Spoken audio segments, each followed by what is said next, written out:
Sud Radio Regard de Femme, Michèle Vianès. Bonjour Michèle.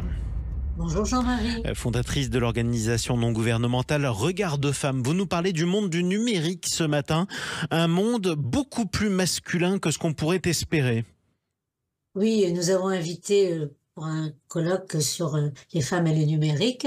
Et toutes les invitées que nous avions parlé, donc, ont partagé le même constat. Donc, ce pourcentage des femmes dans le numérique est faible, aussi bien en France où il fait 24% en moyenne, qu'au niveau mondial où c'est 29%. Donc, chez personne, c'est bien.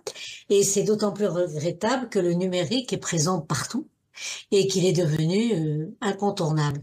Or, vous le savez très bien, vous en avez parlé souvent sur l'antenne de Sud Radio, ce domaine est biaisé en faveur des hommes, puisque les algorithmes sont créés par des hommes et tous les stéréotypes sexués se retrouvent dans les données fournies. Je donnerai juste un exemple.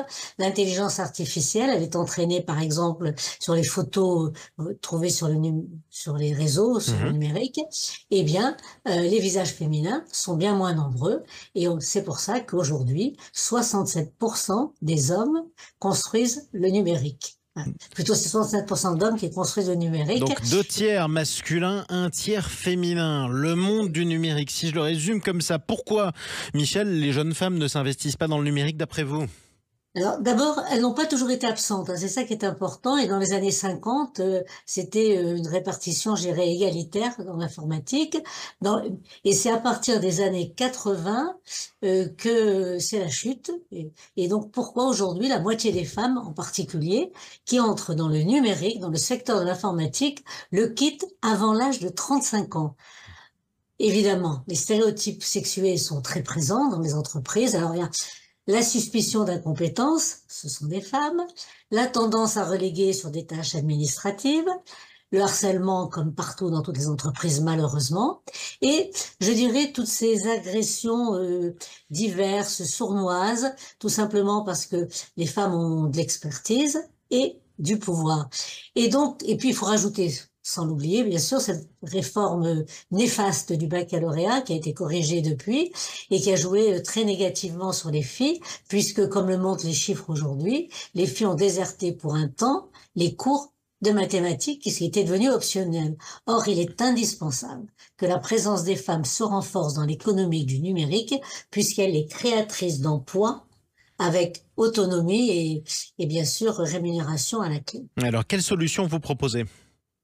Eh bien, d'abord, montrer que les femmes jouent des rôles modèles dans le numérique et rappeler l'histoire. Margaret Hamilton, qui avait conçu justement le système embarqué du programme Apollo, Eddie Lamar, à qui on doit entre autres la technologie à l'origine du Wi-Fi, Grace Hopper, qui a conçu le premier compilateur, et je pourrais en citer beaucoup d'autres.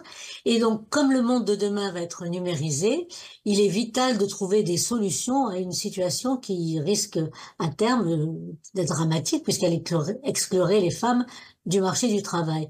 Alors, pour les propositions que nous avons faites, c'est d'abord faire découvrir très tôt le numérique aux enfants et aux adolescentes et sur des ordinateurs et non pas seulement sur les téléphones. Ça, c'est un point qui a été repris par plusieurs des expertes.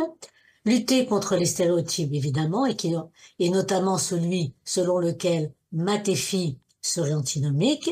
Et puis, surtout convaincre les jeunes, les parents, et les entreprises, et on peut leur expliquer, je vais citer une de nos intervenantes, on peut expliquer qu'il y a des métiers passionnants dans le numérique, elle est elle-même passionnée, qu'il y a des débouchés, ce qui est extrêmement important aujourd'hui, et que la formation des jeunes qui a coûté cher en particulier, il serait vraiment dommage de ne pas la rentabiliser. Donc les filles, osez le numérique. Bon, écoutez, lancez-vous dans le numérique en tout cas. Et puis si vous voulez vous y familiariser, vous pouvez écouter aussi l'émission Le Numérique pour tous dimanche, demain donc à 15h30, animée par Vanessa Pérez. On aurait pu dire Le Numérique pour toutes sur Sud Radio. Merci beaucoup Michèle. On vous retrouve samedi prochain. Très bien, samedi prochain. Au revoir Jean-Marie.